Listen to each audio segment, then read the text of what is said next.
कई बार court marriage के लिए भी अप्लाई किया, बट टाइम पे आता नहीं था।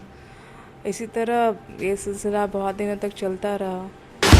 मेरे पास मेरे हर एक फ़ोन को ऐसे भी तोड़ दिया करते, कोई फ़ोन मेरा सुरक्षित कभी नहीं रहा है। मतलब 2-3 दिन में मार पीट होता था, फ़ोन मेरा तोड़, ताकि कोई प्रूफ मेरे पास ना रहे। जी, होता था क्या हमेशा? मेरे साथ रहते रहते वो कम से कम 5-6 लड़कियों को डेट किया है। इवन उसमें से बहुत का मेरे पास चैट है, कॉल रिकॉर्डिंग है, जिसमें ये उसको बोल रहा है कि मेरे बारे में कि उसको मरवा देंगे। बदलते परिवेश में रिश्ते के मायने भी बदलते जा रहे हैं। कल तक लोग मोहब्बत में एक दूसरे के साथ जीने मरने की कस्में खाते थे, लेकिन अब प्यार हवस का रूप ले चुका है। पटना से एक सनसनीखेज मामला सामने आया। हमारे साथ जो प्रीता है, उसके साथ एक दरिंदे ने 4 साल तक शादी का झांसा देके कहीं ना कहीं संबंध बनाए। इस पूरे मामले को लेके प्रीता ने पाटलिपुत्रा थाने में मामला दर्ज कराया है। उसके बाद आरोपी की गिरफ्तारी हो गई है।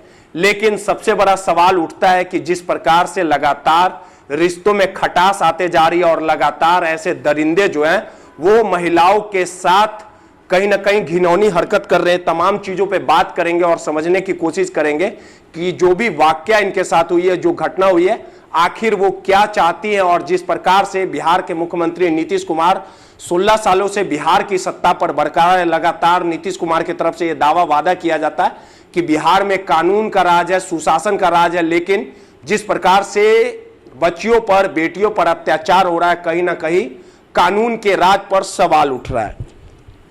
मैम, जिस प्रकार से लगातार वाकया घट रही है, कानून का राज का हवाला दिया जाता है बिहार के मुख्यमंत्री के तरफ से, बिहार के मुखिया यहाँ बैठते हैं, लेकिन जो घटना आपके साथ हुई है, क्या पूरी घटना है? और जो आरोपी है, जो दरिंदा है, जो शादी का झांसा देके आपके साथ जो हरकत करने का काम किया, वो कहीं ना कहीं शर्मसार करने वाला है।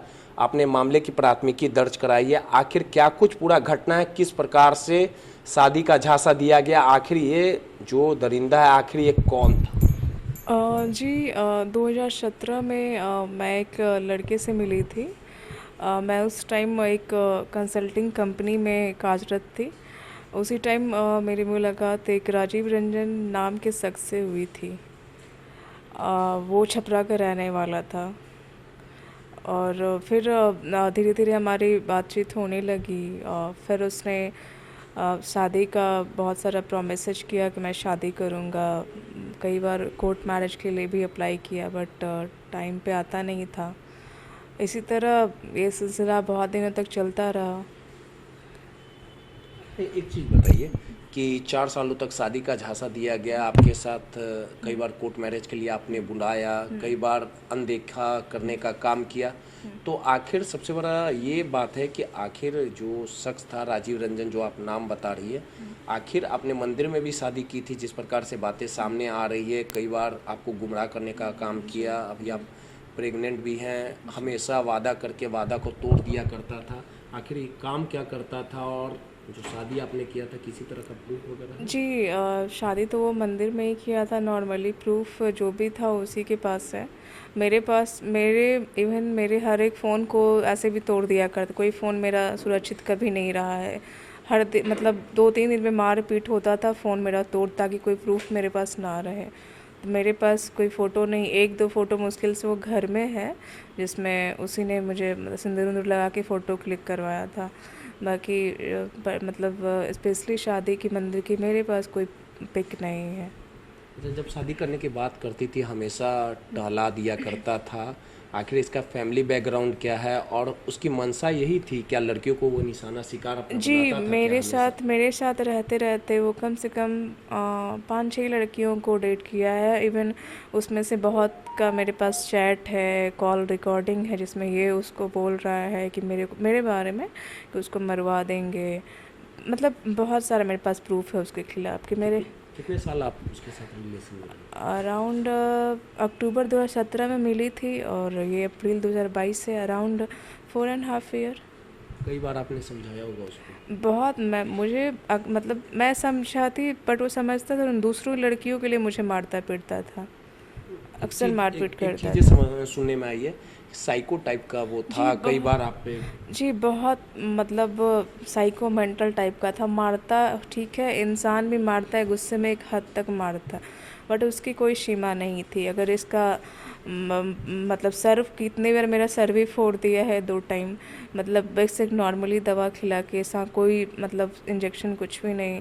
और बहुत रात रात भर बेल्ट जूते, मेरे पास बहुत सारे प्रूफ है, रिकॉर्डिंग है, रात रात भर मुझे बेल्ट जूता से मारते रहता कई था। चीज़ें ऐसी हुई कि मतलब बताने लायक जो नहीं है। जी, ऐसी भी 1-2 चीज़ है कि हर जगह मैं बहुत ऐसे तो बता ही चुकी हूँ, बट लास्ट ईयर मेरे साथ बहुत बुरे तरीके से मुझे इंजर्ड किया था, जो एक हैवान ही कर सकता है, इंसान तो लेकिन नहीं सबसे सकता। बड़ा चीज़ है कि 4 साल आप रिलेशन में रहती हैं, आपके साथ मारपीट होती है।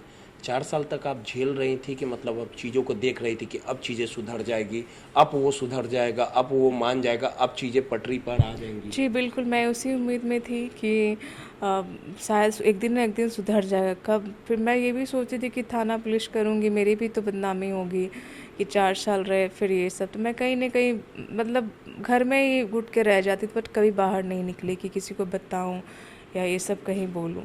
क्या क्या सपने देखे थे भी आप?